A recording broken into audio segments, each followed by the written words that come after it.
নমস্কার বন্ধুরা, আজ আবার চলে আসলাম আরেকটি নতুন কুকিং ভিডিও নিয়ে।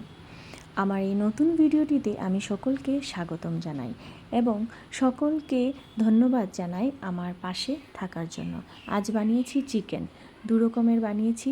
কি জিনিস দিয়েছি সেটা একবার দেখে নাও।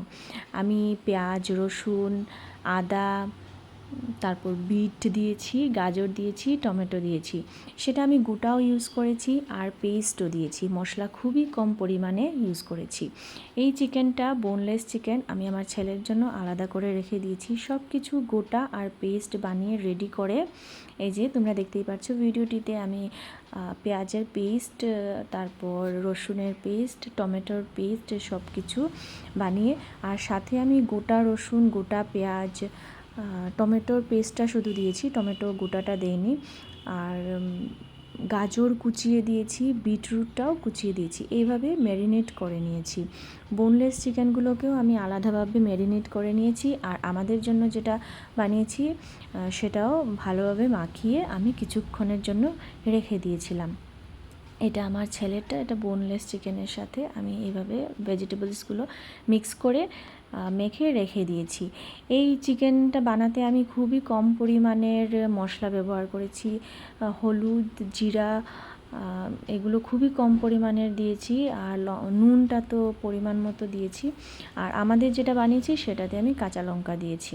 আর এই যে তোমরা তরকারির মধ্যে দেখতে পাচ্ছ যে তেলের মতো যে ভেসে আছে, সেটা কিন্তু মাংসের নিজেরই তেল। হ্যাঁ, সেটা আমি অ্যাড করিনি, তেলটা খুবই কম পরিমাণে আমি দিয়েছি।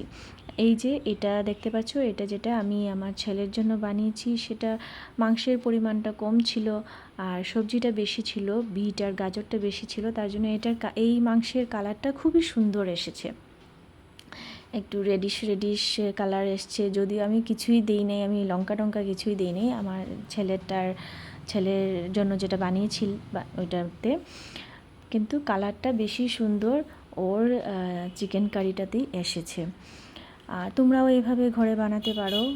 বাচ্চারা তো চিকেন খেতে ভালোই বাসে, আর আমার মেয়েরাও খুব ভালোবাসে। ছেলেকে এইবার প্রথম দিলাম, ওকে পিসেসগুলো দিইনি, কিন্তু যে মানে ঝোল যেটা সেটা একটু মেখে দিয়েছি। ও ভালোবেসেছে এটা ওরও ভালো লেগেছে।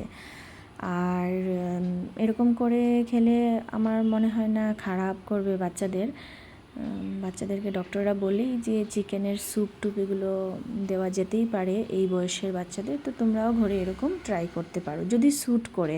একবার দেখে নিও যে স্যুট করে কি না, খেয়ে কোনো ক্ষতি হয় না যাতে। আর এটা হচ্ছে আমাদের জন্য যেটা বানিয়েছি, সেটার কালারটা এত সুন্দর আসেনি, কিন্তু খেতে ভারী টেস্টি হয়েছে। খেলে পরে তোমরা বুঝতে পারবে।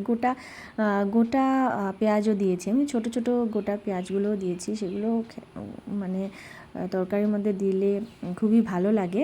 তো তোমরাও ঘরে এইভাবে বানিয়ে দেখতে পারো। মশলা টশলা না দিয়ে ভেজিটেবলস দিয়ে চিকেন বানিয়ে একবার খেয়ে দেখবে আর আমাকে জানাবে। আজকের জন্য এতটুকুই। Tata, bye bye.